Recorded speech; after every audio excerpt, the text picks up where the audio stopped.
Y tenemos el caso de los insectos, que los insectos también son artrópodos.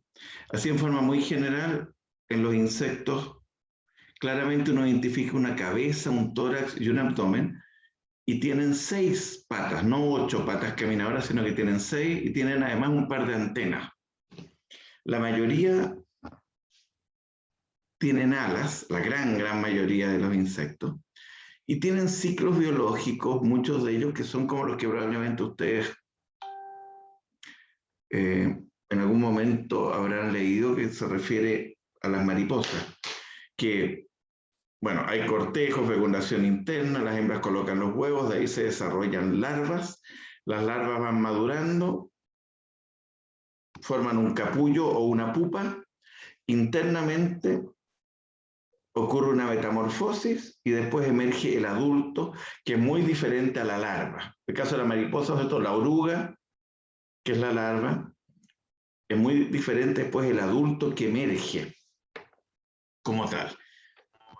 Cumplen diversas funciones ecológicas los insectos, pero también hay algunos que son vectores de enfermedades, porque al picar, porque ellos sí pican, bueno, los que correspondan, los que tienen, digamos, aparato picador, traspasan al torrente sanguíneo, en algunos casos protozoos, en otros casos virus o bacterias que generan una serie de enfermedades, y ahí están todas estas fiebres tropicales, que, como la fiebre amarilla y otras, que para la fiebre amarilla hay vacunas, y hay partes que uno obligadamente para poder ir a zonas más tropicales tiene que ponerse a lo menos vacunas para la fiebre amarilla, o tomar pastillas antes, tratamientos para evitar enfermarse de otras fiebres, que muchas de ellas son complicadas. Entonces los insectos cumplen muchas funciones importantes, polinizadores, como las abejas y muchos otros, etcétera, pero hay algunos como estos grupos de mosquitos tropicales que pueden ser, no todos, pero sí algunos pueden ser vectores de enfermedades.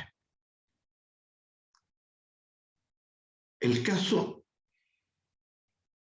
de los vertebrados.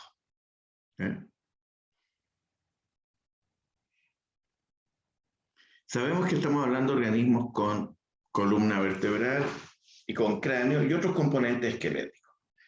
Aquí voy a hablar en forma general el caso de los peces, porque técnicamente se separan en los peces cartilaginosos y los peces óseos según el componente que tienen de su esqueleto.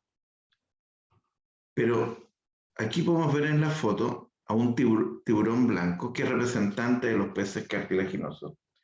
Y que, bueno, estos organismos podemos ver que tienen cerebros complejos.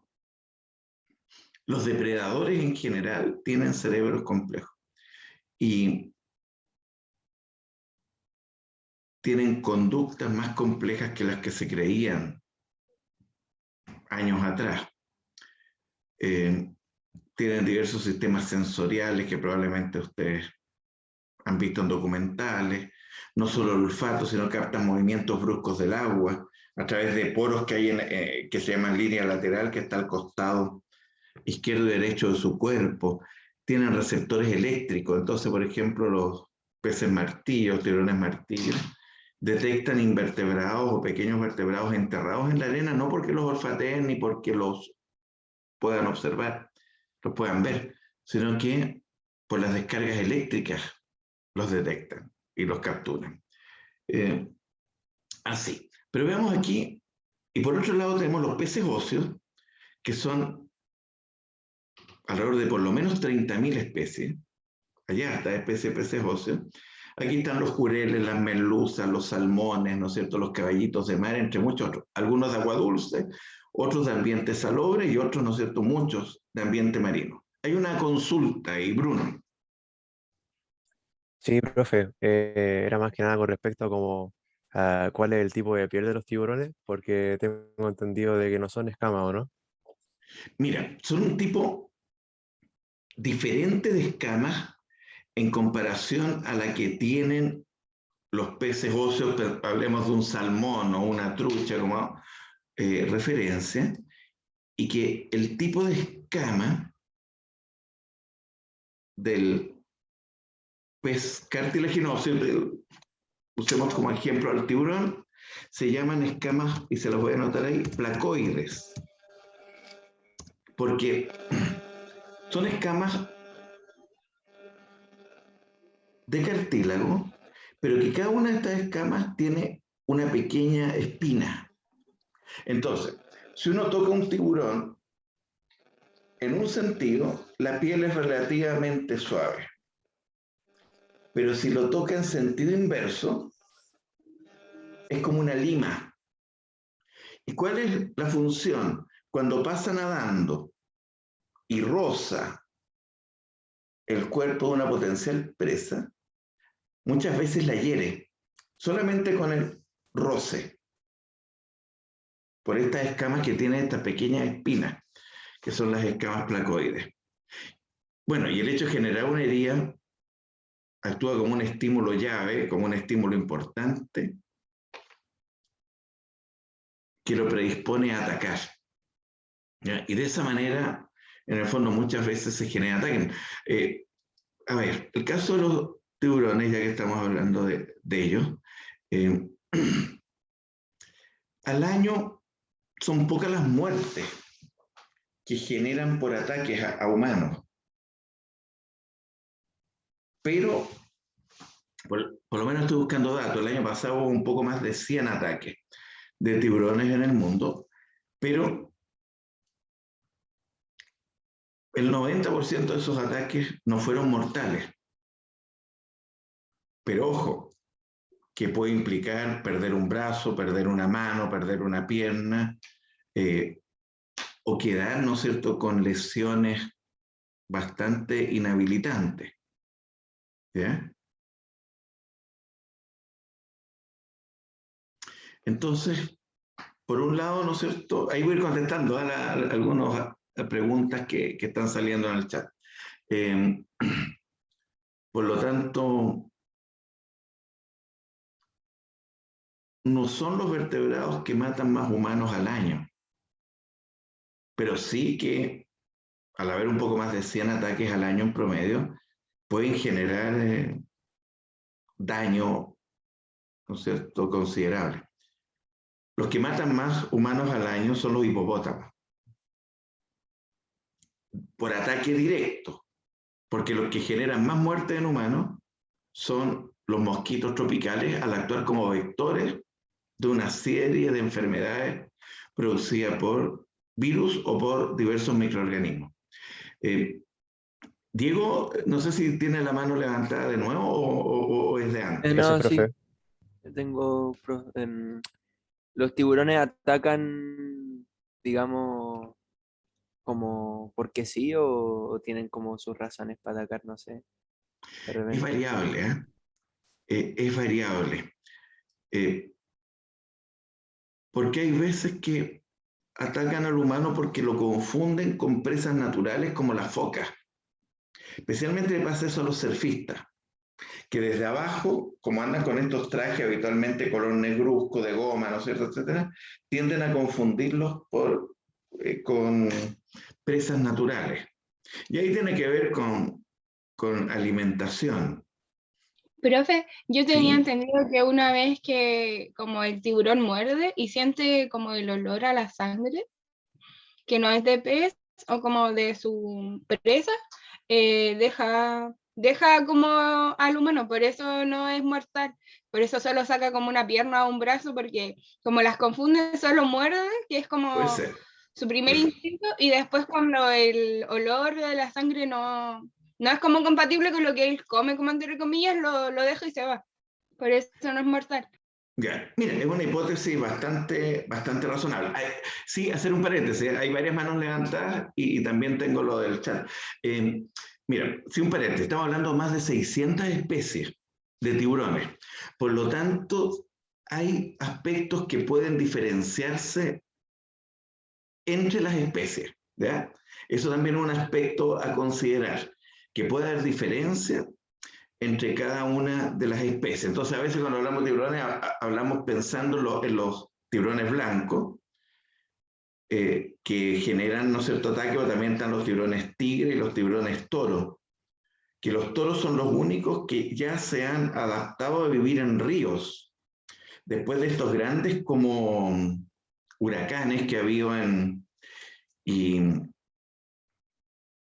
Estados Unidos, en la zona del Mississippi, han quedado viviendo en los ríos y se han adaptado los tiburones toros. Y por eso, lo cual antes no ocurría, que hay casos de ataque en río y muerte de humanos, producto de ataque. Un tiburón toro mide 3 metros y es muy macizo. Por lo tanto, tiene una fuerza de mordida muy grande. Por lo tanto, yo creo que habría que ver el dato, como lo que tú planteas, que en algunos casos ocurre así, ¿no es cierto? Pero ya diferenciando de qué especie de tiburón se trata. Por ejemplo, hay algunos casos de ataque de tiburón blanco que generan heridas y no muerte, porque los tiburones blancos que son como juveniles, que miden entre 1,5 metros y 2 metros, todavía son casi como prepúberes, si usáramos la terminología humana, están recién practicando cacería. Entonces, muchas veces hay estos tiburones blancos, pero de menor edad, que dejan con heridas que pueden ser importantes en el humano, pero no lo vuelven a atacar porque forma parte de su conducta de ir aprendiendo a atacar. Entonces también, ¿no es cierto?, ocurre eso. ¿Ya? Voy a leerlo del chat y ahí vamos a ver las manos levantadas, ¿ya? A ver. Ya. Ya me voy a referir al mecanismo de regulación de temperatura que vamos a encontrar en el reino animal. ¿Ya? Pero en general, los rangos de tolerancia, los tiburones se adaptan muy bien a las aguas tibias. Por lo tanto, si bien es cierto, el tiburón blanco es cosmopolita, o sea, se encuentran diferentes tipos de mares, la gran tendencia es que hay más frecuencia de tiburones en ambientes de agua más tibias. Por lo tanto, tienen capacidad de adaptarse bastante bien a la temperatura del ambiente. Pero me voy a referir al tema de regulación de temperatura como en la parte ya un poquito más avanzada de esta parte del capítulo.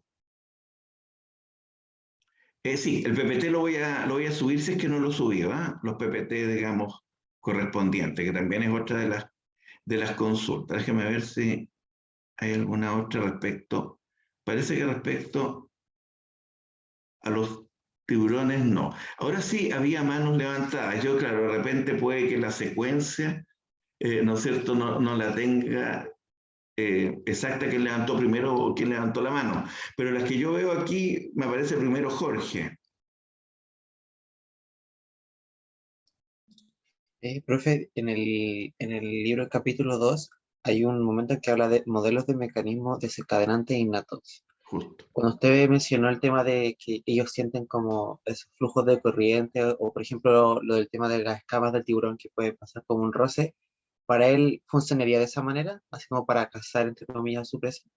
Claro, y en todos estos modelos instintivos que de una u otra manera te hablan del estímulo llave o estímulo signo o estímulo desencadenante.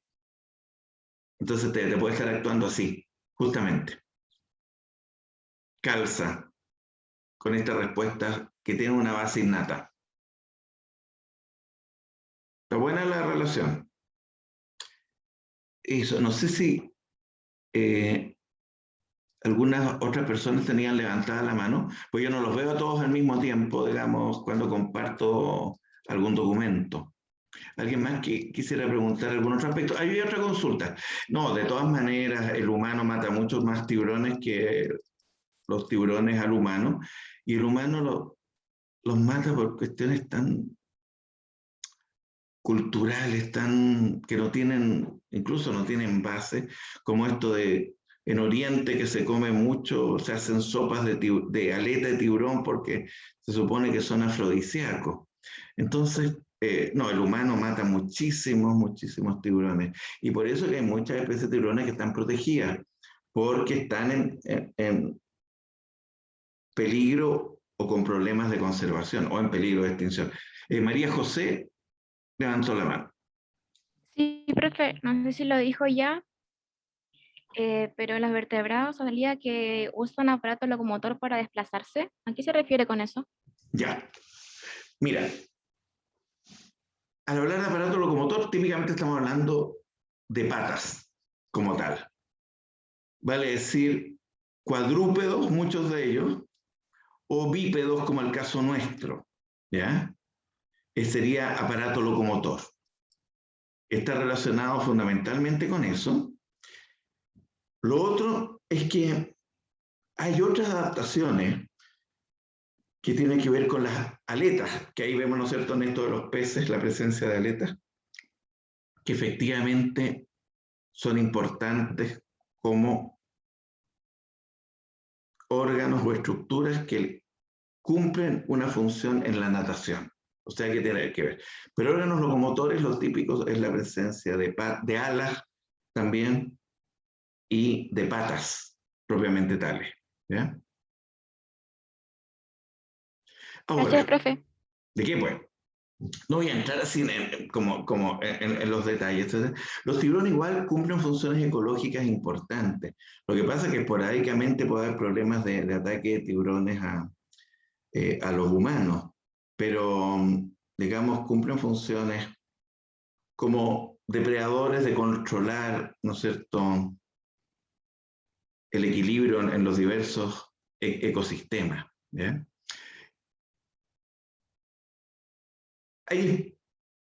Todos los peces cartilaginosos, están los tiburones y las mantarrayas, tienen fecundación interna.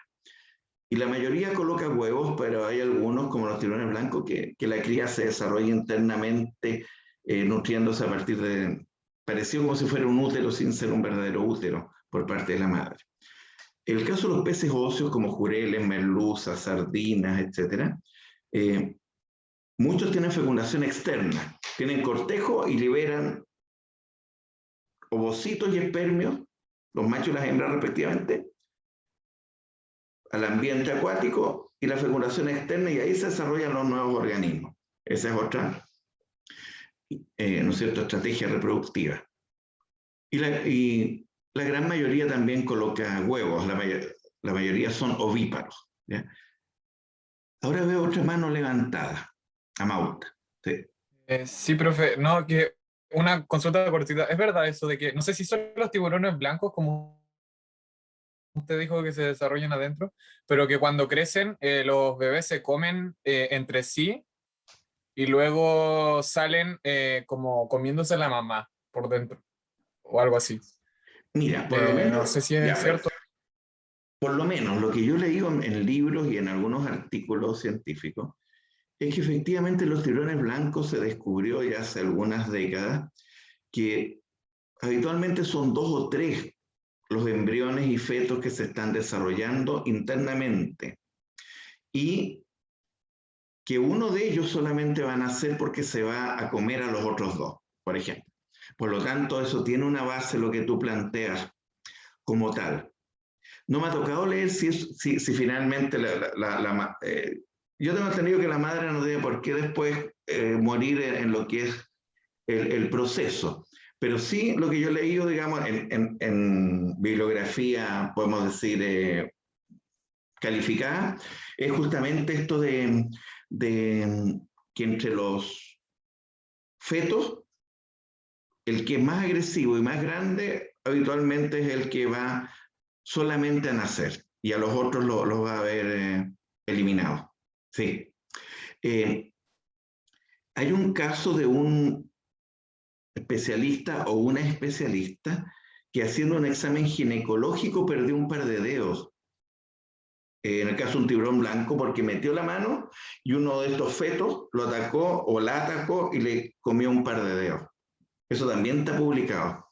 Por lo tanto, lo que tú planteas tiene mucha base, por lo menos en lo que ocurre entre los ejemplares. Hay varias dudas, veo aquí, o manos levantadas. Martín, también. Lo que pasa es que por lo menos lo que yo tenía entendido sobre esto es que eran como los fetos eran como de distintos progenitores, po, Puede ser. y que era como el más grande era que sobrevivía 1 o 2,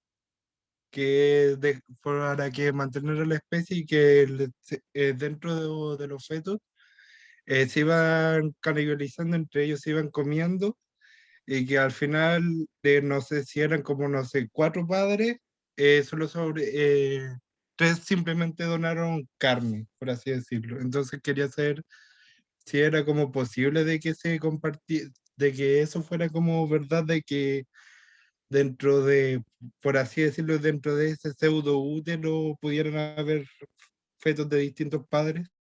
Puede, sí. Puede haberlo y lo que va a ocurrir es una competencia en el fondo por sobrevivir entre los fetos que podrían ser de más de un padre.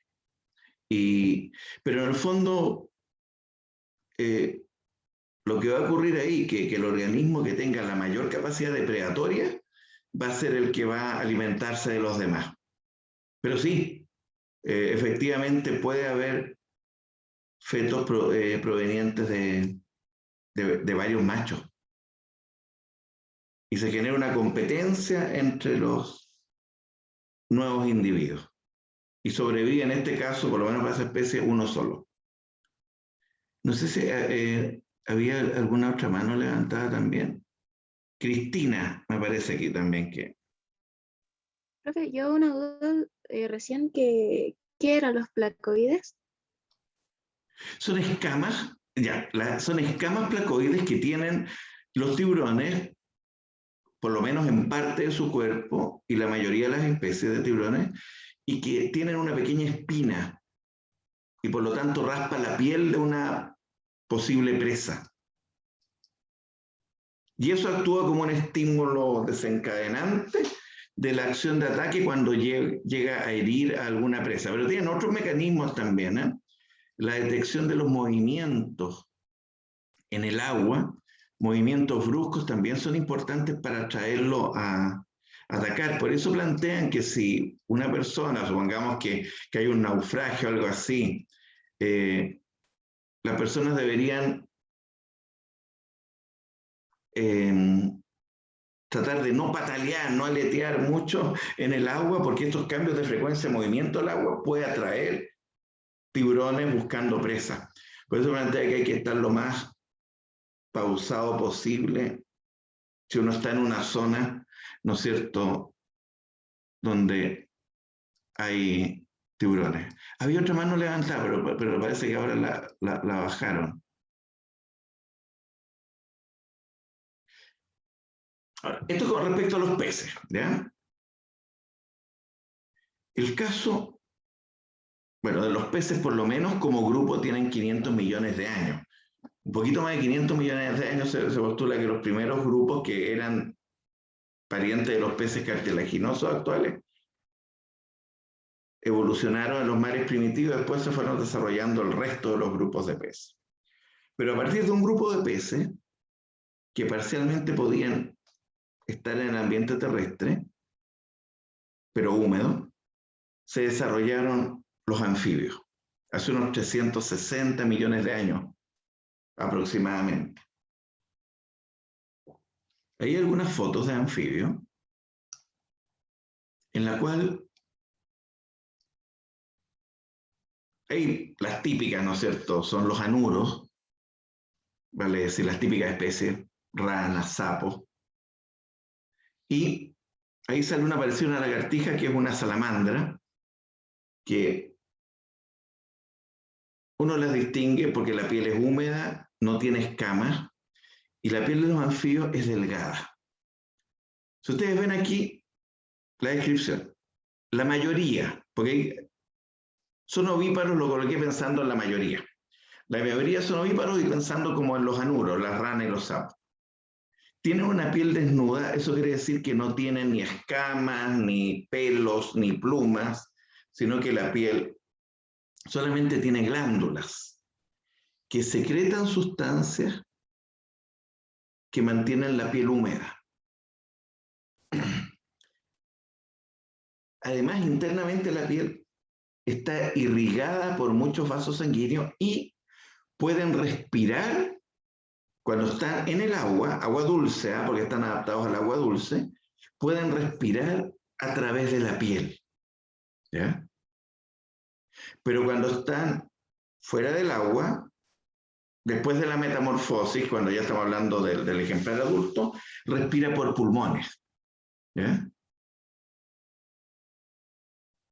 La mayoría tienen, usemos como base, ¿no es cierto?, los anuros, las ranas y los sapos, tienen fecundación externa, liberan cientos de ovocitos que son fecundados en los charcos o en los ambientes húmedos, y la fecundación, por lo tanto, es externa. Ahí se desarrollan los renacuajos, que después de, varía según la especie, algunos días o semanas, tienen metamorfosis y se generan los adultos a partir de estos renacuajos, que van madurando posteriormente, ¿ya? Están muy bien adaptados a ambientes húmedos y al ambiente acuático dulce acuícola. Al igual que los peces, la temperatura del cuerpo es variable. Ya me voy a referir a eso cuando lleguemos a reptiles, lo de la temperatura del cuerpo. Pero es variable la temperatura del cuerpo. Hay una cosa. Estos animales, podemos decir que fueron los primeros vertebrados que colonizaron parcialmente el medio terrestre, pero no completamente.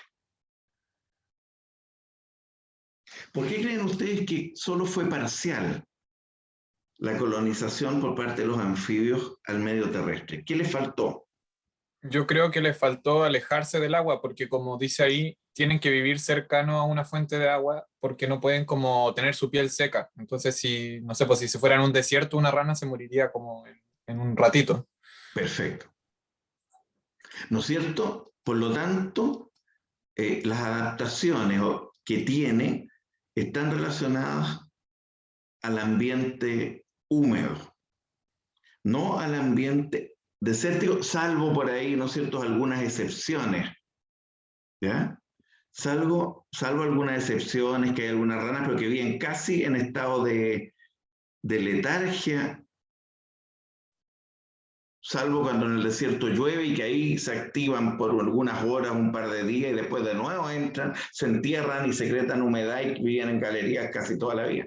Pero son, y además inactivos, pero son excepciones. Hablemos, ¿no es cierto?, como tú muy bien planteas, la generalidad, por esto de la piel especialmente, tiene que vivir en lugares húmedos. Y hay algunas especies que tienen la piel más seca, un poquito más gruesa, y pueden incursionar más, pero no van a poder desarrollar sus actividades en ambientes muy secos. Eso es correcto. Y lo otro es que los huevos tienen que colocarlos en ambiente acuoso, o sea, en el agua o en lugares muy húmedos, para que se desarrollen. ¿Por qué? Y aquí voy a anotar el término porque no es tan conocido. Porque los peces y los anfibios, ¿ya?,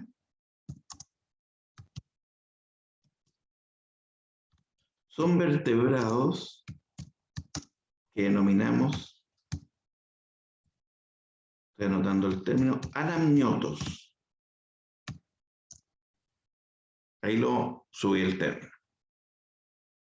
Esto quiere decir que no tienen un anexo embrionario en los huevos, que es el amnios, que el amnios secreta líquido, que es el líquido amniótico. Por lo tanto, los embriones se deshidratan y se mueren si los huevos son colocados y se mantienen en un ambiente seco. Dependen de la humedad del ambiente para poder sobrevivir los embriones y posteriormente los fetos de los anfibios. En algunos casos, Hay adaptaciones que colocan, por ejemplo, en hojas que ellos han cortado y que al interior de las hojas hay gotas de agua, pero igual es un ambiente húmedo. O cualquier otra adaptación en una cueva, en una galería, en la piel glandular y húmeda que a veces se desarrollan ahí, como en la rana toro, que se desarrollan en la piel, posteriormente, digamos, los renacuajos. Pero no pueden colocarlo en un ambiente terrestre seco. Entonces, lo típico es que vuelvan al ambiente, ¿no es cierto?, húmedo para reproducirse. Entonces, hay dos características, la que, ¿no es cierto?, mencionaban ustedes, que tiene que ver con la piel, que es más delgada y que tiene que estar en lugares húmedos, fisiológicamente hablando, y lo otro es su mecanismo reproductivo relacionado con esta ausencia de anexo embrionario denominado amnios. Eso es. Y el caso de los reptiles, que los reptiles se originaron hace más de 250 millones de años a partir de un grupo de anfibios. Aquí tenemos, y ustedes ven algunos dibujos o fotos ahí, representantes de los reptiles están iguanas y lagartos. Cuando en Chile hablamos de lagartija, el término lagartija no es un término científico, en realidad son lagartos chicos, de tamaño. Y aquí en Chile se nos ocurrió llamarlos lagartijas. Pero son lagartos. Entonces tenemos iguanas y lagartos, camaleones, tenemos cocodrilos, yacarés, caimanes, tenemos tortugas terrestres y marinas, tenemos culebras y serpientes, por mencionar, ¿no es cierto?, los grupos típicos de reptiles. A ver, una característica importante, la piel es seca, es gruesa y tiene escamas. Aquí, ¿no es cierto?, el animal no pierde agua, no se deshidrata por la piel. Pero tampoco puede respirar por la piel como una rana cuando está debajo del agua, porque es gruesa la piel. Y respiran por pulmones los individuos. La mayoría son ovíparos, quiere decir que colocan huevos, aunque hay algunas excepciones, y la fecundación es interna. ¿Bien? Hay una consulta. No podía activar el micrófono. Ahí sí. Que me surge la duda de si las tortugas, o sea, sé que tienen una especie de branquias, creo, porque he visto las tortugas marinas que tienen como una respiración no por la nariz en sí, me parece, no estoy seguro. O sea, he visto como que tienen unas cosas extrañas a los lados de la cabeza. Pero también tienen pulmones, o sea, como tal, o tienen otro sistema respiratorio. Ya. Bueno, interesante pregunta. Tienen pulmones igual. Tienen pulmones igual y cuando hacen estas incursiones en la tierra para reproducirse, ahí la respiración es pulmonar. El caso de las tortugas marinas tienen mucha irrigación internamente en la zona faríngea y bucal. Por lo tanto, ellas incorporan agua que la mantienen con la boca cerrada, digamos, y pueden captar oxígeno de ahí. Entonces, eso está relacionado un poco con lo que tú planteas. Y hay algunas que se ha visto que incluso pueden respirar por la cloaca, que la cloaca es el equivalente al ano nuestro, porque tiene mucha irrigación ahí. Pero es más típico en la zona faríngea y bucal, que pueden captar oxígeno. Pero pulmones sí tienen, y cuando incursionan en el ambiente terrestre, los usan para respirar, o también lo que hacen, que aunque sea cada mucho rato, salen a la superficie y respiran aire. Y ahí también están usando los pulmones. Sí, ¿tienes otra consulta también? Sí. No. Era eso todo. Ya, muchas gracias. Perfecto. Entonces, la fecundación es interna, la mayoría coloca huevos, y los huevos, a diferencia del anterior, los pueden colocar en ambiente ahora seco, en ambiente terrestre. Y de hecho, incluso las tortugas marinas, ustedes saben que van a las playas y ahí colocan sus huevos. Y de ahí nacen las crías y después, como el 1% sobrevive de todas esas crías.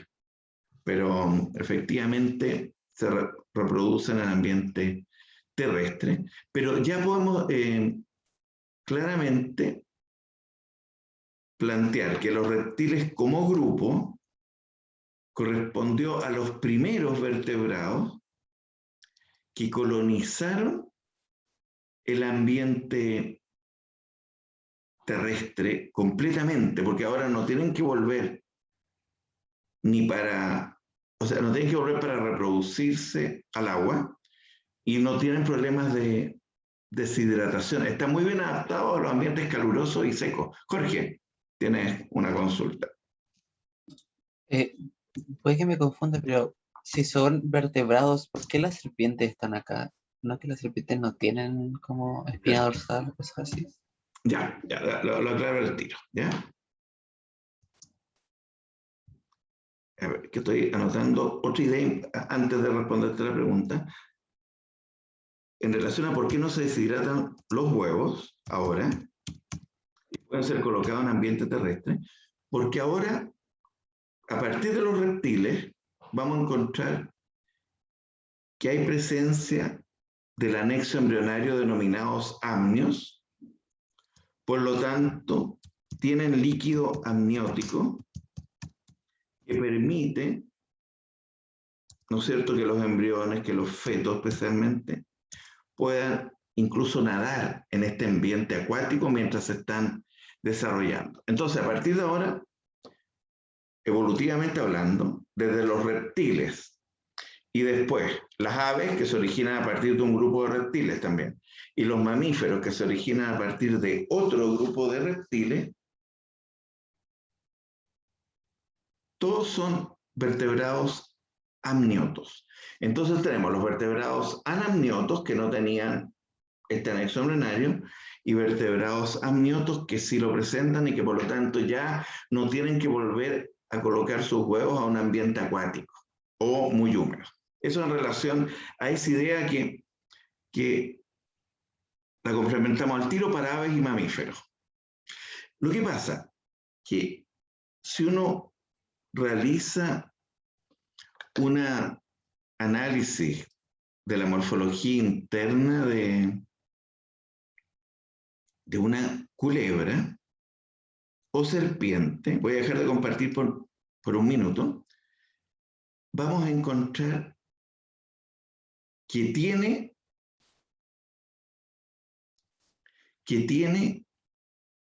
columna vertebral y tiene gran cantidad de vértebras,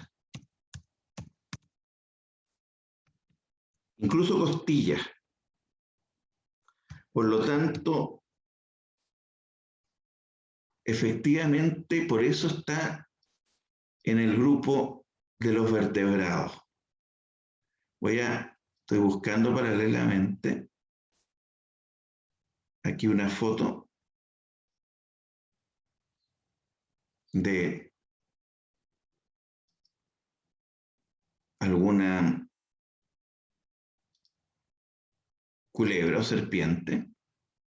Déjenme ver si la encuentro ahora. Fíjense ahí.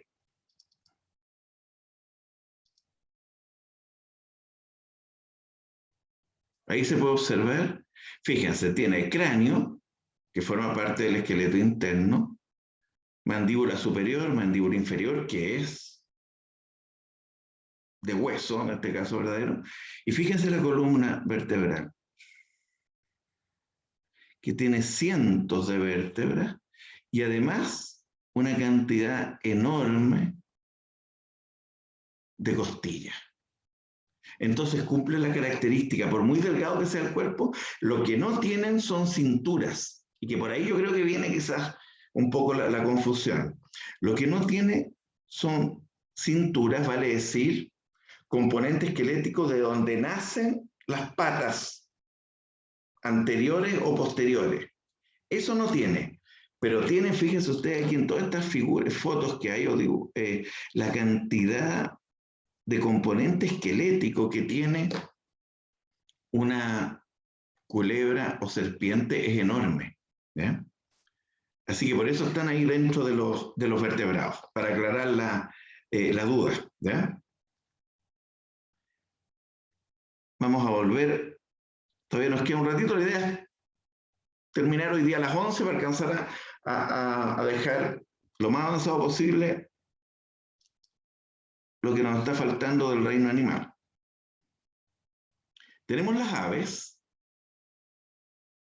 que las aves se originaron a partir de un grupo de reptiles, que son efectivamente grupos, según muchos especialistas, de dinosaurios, y por eso se postula que los dinosaurios bueno, la mayoría se extinguió y otros evolucionaron originando las aves. Las aves son vertebrados que tienen adaptaciones al vuelo. Independientemente vuelen o no. La gran mayoría tiene una muy buena capacidad de vuelo. Y todas estas adaptaciones tienen que ver con la presencia de plumas, con la presencia de alas, que pueden estar reducidas como las avestruces, en las que tienen, ¿no es cierto?, locomoción terrestre, o transformadas en aletas, como los pingüinos. Y además de eso, el cuerpo es liviano del ave, y eso también facilita el vuelo. Hay una consulta, digamos, una mano levantada, me apareció aquí también. Sí, dime nomás. Profe, es que creo, no estoy seguro, pero yo anoté que los reptiles son ectotermos y no sé si lo explicó. Todavía no. Si lo explicó en... ¿Ah? Todavía no lo he explicado. Ya. No, pero qué bueno recordarlo, independientemente si alcanzo hoy día o lo hago al comienzo de la otra clase, pero es importante que me lo hayas recordado. Okay, muchas gracias. Así que, no, está muy bien la acotación o la consulta. No sé si hay alguna otra consulta. Yo, profe, Dime. pero tiene que ver con esto de las aves. Yo no sé por qué tenía entendido que son como asexuales, como que no hay mujer y hombre, en términos así demasiado generales, y se reproducen... Una cosa sí tenía entendida, si lo puede aclarar, por fin. Ya, mira, no, el caso de las aves tienen, hay machos y hembras. Lo que pasa es que induce confusión que hay muchas especies de aves, ¿ya?, que no tienen lo que llamamos dimorfismo sexual. Le voy a anotar el término, ¿eh?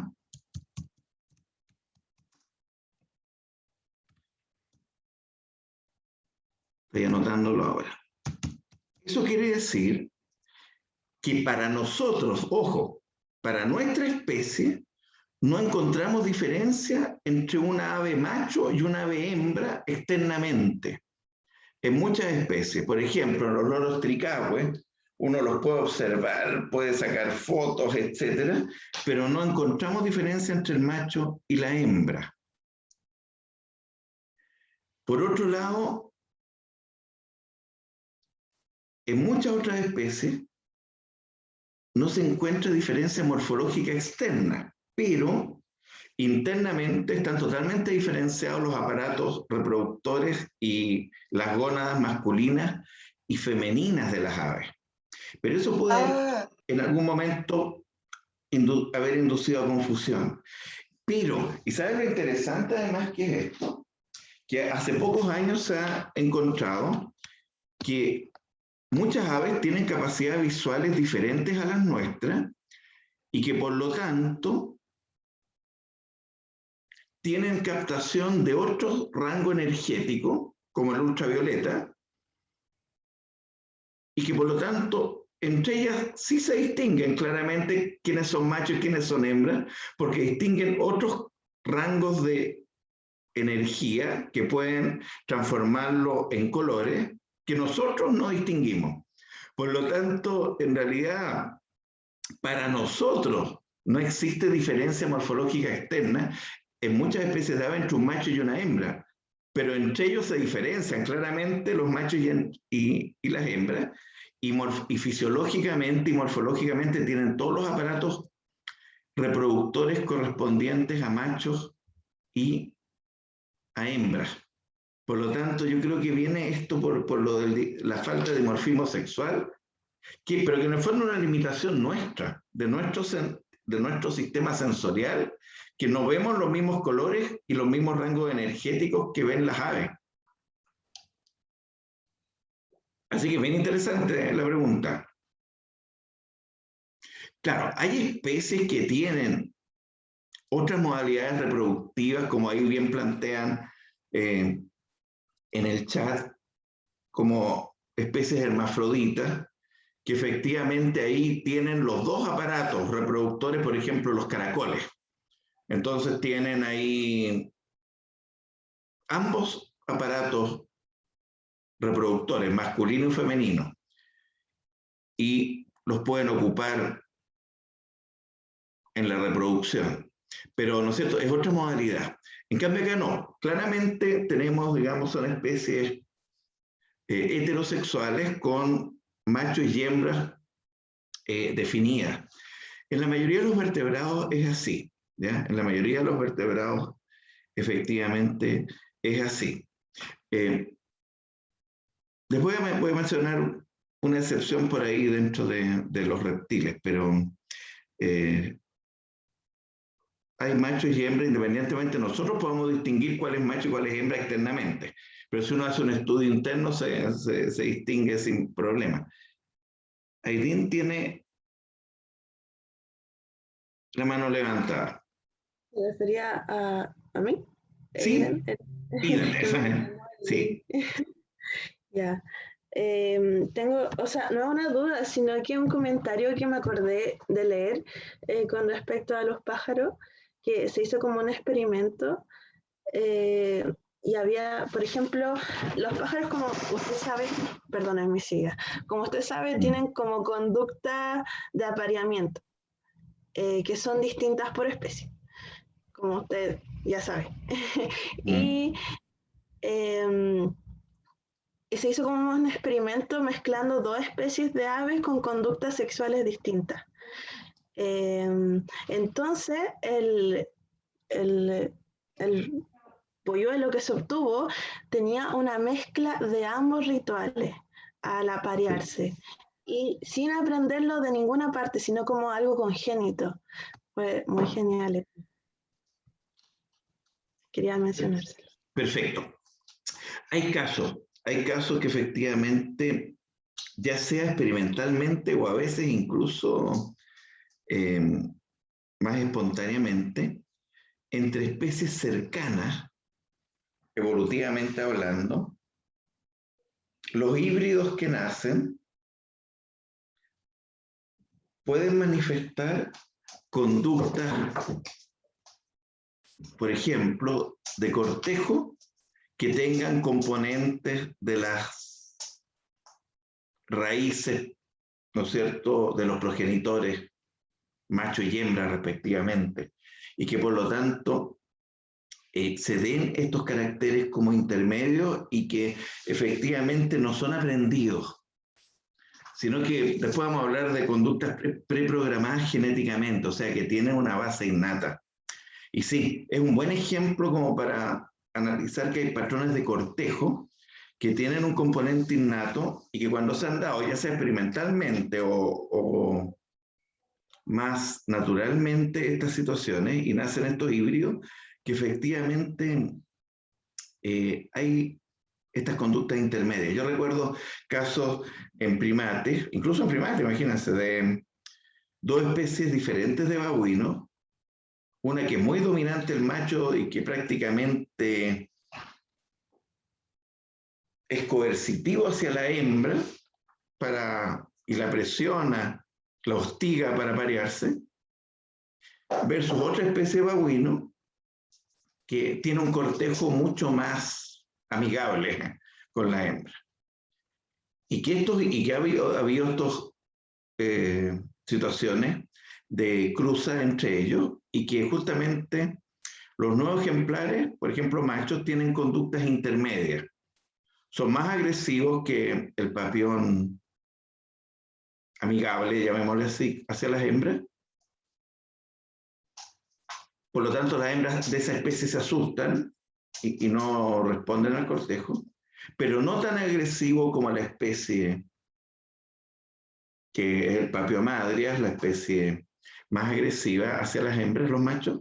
Por lo tanto, las hembras tampoco responden a la conducta de cortejo de él, porque heredó una combinación parecida al caso que tú planteas de algunos casos de aves. También incluso en mamíferos se han encontrado algunos casos así equivalentes. Es buen punto, nos va a servir cuando analicemos después los modelos innatos de conducta. Solo para cerrar un poco lo de las aves, y hasta ahí vamos a alcanzar a llegar hoy día, que, ¿no es cierto?, tienen adaptaciones. Al vuelo estamos hablando que el esqueleto es liviano, respiran por pulmones, tienen metabolismo alto, y por eso que en la próxima clase me voy a referir a esto de los ectotermos y los endotermos para diferenciar los sistemas energéticos que tienen aves y mamíferos que tienen metabolismo alto y producen el calor corporal. Porque eso va a ser muy importante para mantener la conducta de estos organismos. ¿Ya? Y es un grupo exitoso. Las aves tienen más de 10.000 especies y si ustedes encuentran, se han diversificado y colonizado diversos tipos de ambiente. ¿Ya? Así que eso es bien interesante. Pero diría que, por factor tiempo, no sé si habrá algunas últimas preguntas, pero yo en la próxima clase, nos falta de este PowerPoint solamente analizar algunas características de los mamíferos y complementar, y si no lo menciono, por favor, al igual como lo hicieron ahora, recuérdenme lo de ectotermos y endotermos, que es importante para el cierre de lo que son las características de los organismos del reino animal, y de ahí empezamos el capítulo ya de etología propiamente tal. ¿Ya? No sé si habrá alguna otra consulta. Maite. Hola, Hola. quería consultar, que en realidad no es como de lo que vimos hoy día, pero quería consultar si va a subir el programa o cursos, el programa de la clase, y cuándo va a ser nuestra próxima evaluación. Perfecto. Mira, el martes también algunas personas de la otra sección me preguntaban, mira, tenemos que ir viendo el avance en lo que se refiere el capítulo que vamos a empezar la otra semana, porque ahora estamos en la parte contextual inicial, porque necesitamos tener un poco más de materia. Mira, yo estimo que a partir de mediados de mayo podríamos estar ya pensando entre segunda y tercera semana de mayo debería ser la primera prueba, pero no antes de eso. ¿Bien? Lo del programa, ¿de qué se iba a tratar? Mira, O sea, ¿cómo va a ser? Mira, yo diría, bueno, falta un poquito menos, ya unas 2 semanas, ahí les voy a explicar más el detalle, pero es en base al trabajo. Ustedes van a tener todo el material para trabajar. Por lo tanto, tiene que ver con desarrollar ejemplos, analizar ciertos modelos, ciertas teorías, y no en una redacción como clásica, tipo tratado, sino con mapas conceptuales o tablas comparativas o diagramas. Eso es lo que hemos utilizado que en el curso nos ha resultado bastante bien en cuanto al desarrollo de la comprensión de los temas que vamos conversando, que vamos analizando. Por lo tanto, eso en forma general lo que se refiere el estilo de respuesta. Lo del programa, si no lo subió, lo voy a subir, así que no hay problema. Muchas gracias, profe. Profe. ¿Sí? El programa sí está en un curso, solamente que está. usted no lo ha subido a material docente, pero se encuentra en datos del curso. Perfecto. Pero lo voy a subir a material docente porque así lo tienen más directo. Así que qué bueno que me lo ahí aclararon. No, yo lo subo, no hay problema. Y Amauta también. Sí, solo quería preguntar si se va a subir como cuando tengamos la evaluación un temario específico de lo que va a entrar en ella, o no, o va a ser como con toda la materia que hemos pasado.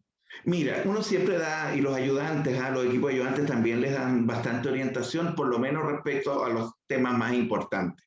Ya uno siempre da como la columna vertebral hacia dónde, ¿no es cierto?, va enfocado los temas principales para las evaluaciones.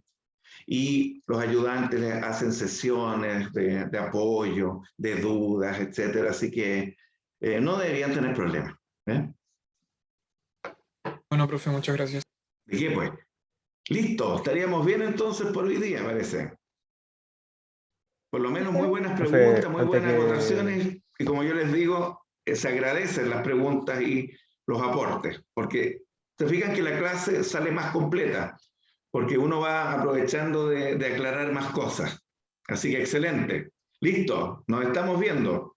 Sí, profe, espere un poquito. Que esté muy bien, ¿eh? Muy Listo. rapidito. Chao. No se vaya. ¿Aló, ¿No me profe? voy todavía? ¿Alguna duda? Sí, algo rapidito. Sí. Que es con respecto al tema de qué lectura tenemos que leer para la o sea, lo planteé mal. O sea, ay, no puedo ni hablar, no importa. Mira, Que ¿con qué básicamente, no, capítulo pero del libro entiendo la idea. seguimos? Sí, sí. Básicamente hasta el capítulo 2 del libro de etología, ¿no? O sea, si quieren seguir avanzando, yo les puedo indicar qué otros capítulos son los que van a servir. Pero para esta primera parte, hasta el capítulo 2 por el momento. ¿Ya? Ya, eso. Muchas gracias. ¿No? ¿De qué? Pues, ¿de qué? Gracias, profe. Listo. Gracias, profe. Gracias. Gracias. No, profe, gracias. Listo. Profe, gracias. Chao, profe, gracias.